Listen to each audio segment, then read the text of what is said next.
മഴ പെയ്യുന്നത് കാണാൻ തന്നെ എന്തൊരു രസമായിരുന്നു. എന്നാൽ ഇന്ന് മഴയൊന്ന് ആർത്തു പെയ്യുമ്പോൾ നെഞ്ചിനുള്ളിൽ ഒരു ഭയമാണ്, പ്രത്യേകിച്ച് മലയോര മേഖലകളിൽ ഉള്ളവർക്ക്. ഇന്ന് കേരളം വീണ്ടും ഒരു ഉരുൾപൊട്ടലിനെയാണ് നേരിട്ടുകൊണ്ടിരിക്കുന്നത്. 2 വർഷത്തെ ഇടവേളയ്ക്ക് ശേഷം ഒരിക്കൽ കൂടി മറ്റൊരു ഉരുൾപൊട്ടൽ ദുരന്തത്തിന് സാക്ഷ്യം വഹിക്കേണ്ടി വരുമ്പോൾ കേരളത്തിന് മുന്നിൽ ഉയരുന്ന പ്രധാനപ്പെട്ട ചോദ്യം ഇതാണ്: എന്തുകൊണ്ടാണ് ജീവനും സ്വത്തും കവരുന്ന ഉരുൾപൊട്ടൽ പതിവാകുന്നത്?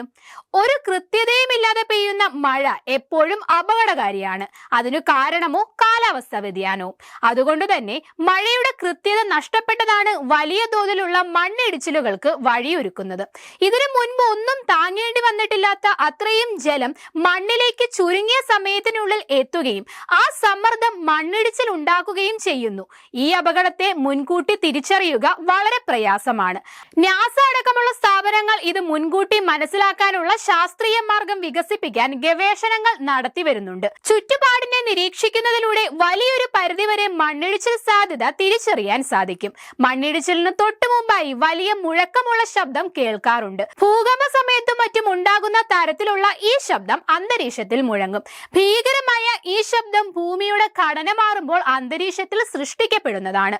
യുഎസിൽ നടന്ന ഒരു പഠനത്തിലൂടെ ഗവേഷകർ മനസ്സിലാക്കിയത് ഈ വലിയ ശബ്ദം ദിവസങ്ങളായി പുറപ്പെടുവിച്ചുകൊണ്ടിരിക്കുന്ന ചെറിയ ചെറിയ ശബ്ദങ്ങളുടെ ക്ലൈമാക്സ് ആണെന്നാണ്. ഒരുപക്ഷെ മാസങ്ങൾക്കും ആഴ്ചകൾക്കും മുൻപ് തന്നെ ഭൂമി ഒരു ഇടിച്ചിലിന് തയ്യാറെടുക്കുന്നുണ്ടാകും. ആ സമയത്ത് അതിസൂക്ഷ്മമായ ശബ്ദങ്ങൾ അന്തരീക്ഷത്തിൽ സൃഷ്ടിക്കപ്പെടുന്നുണ്ട്. മനുഷ്യന്റെ ചെവികൾക്ക് ആ സൂക്ഷ്മ സ്വരങ്ങൾ പിടിച്ചെടുക്കാൻ കഴിയില്ല. മണ്ണിടിച്ചിലിന് ഏറെ മുൻപുണ്ടാകുന്ന ഈ സൂക്ഷ്മ ശബ്ദങ്ങൾ തിരിച്ചറിയാൻ കഴിയുന്ന ഒരു ഉപകരണം വികസിപ്പിച്ചെടുത്താൽ വലിയ ദുരന്തങ്ങൾ ഒഴിവാക്കാൻ സാധിക്കും.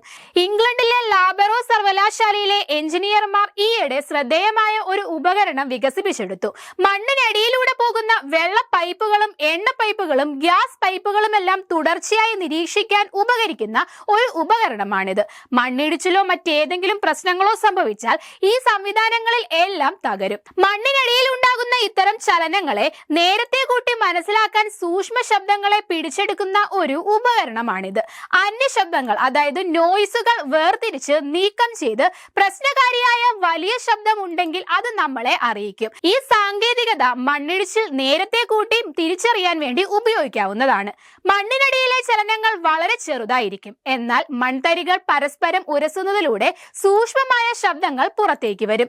മണ്ണിലെ ചലനം വർദ്ധിക്കും തോറും ഈ ശബ്ദവും വർദ്ധിക്കും. മണ്ണിടിച്ചിൽ സാധ്യതയുള്ള ദുർബലമായ പ്രദേശങ്ങളെ തിരിച്ചറിയാൻ നിലവിൽ നമുക്ക് കഴിയും. ഇത്തരം സ്ഥലങ്ങളിൽ എത്രയളവിൽ മഴ പെയ്താൽ മണ്ണിടിച്ചിൽ സംഭവിക്കാമെന്ന് കണക്ക് കൂട്ടിവെക്കാൻ കഴിഞ്ഞാൽ വലിയ ദുരന്തങ്ങൾ ഒഴിവാക്കാൻ സാധിക്കും.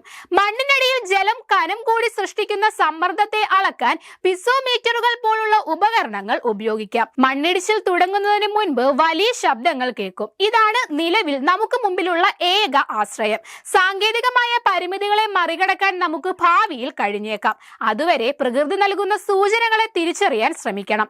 നദികളിലെ വെള്ളം പെട്ടെന്ന് അസാധാരണമായ രീതിയിൽ കലങ്ങി ഒഴുകുന്നതും മണ്ണിടിച്ചിലിന്റെ സൂചനയാകാം.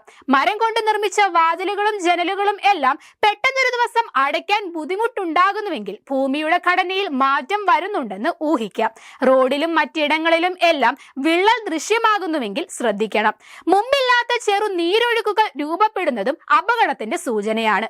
ഭൂമികുലുക്കം പോലുള്ള പ്രകൃതി ദുരന്തങ്ങളെ അപേക്ഷിച്ച് മണ്ണിടിച്ചിൽ ദുരന്തങ്ങൾ വളരെ കുറച്ചേ പഠിക്കപ്പെട്ടിട്ടുള്ളൂ എന്നതാണ് വസ്തുത. മഴവീഴ്ചയുടെ സാറ്റലൈറ്റ് കണക്കെടുപ്പ് വഴി മണ്ണിടിച്ചിൽ സാധ്യത പ്രവചിക്കാൻ നാസ ശ്രമം നടത്തി വരുന്നുണ്ട്. ഇതിന്റെ കൃത്യത വർദ്ധിപ്പിക്കണമെങ്കിൽ ഇനിയുമേറെ പഠിക്കേണ്ടതുണ്ട്.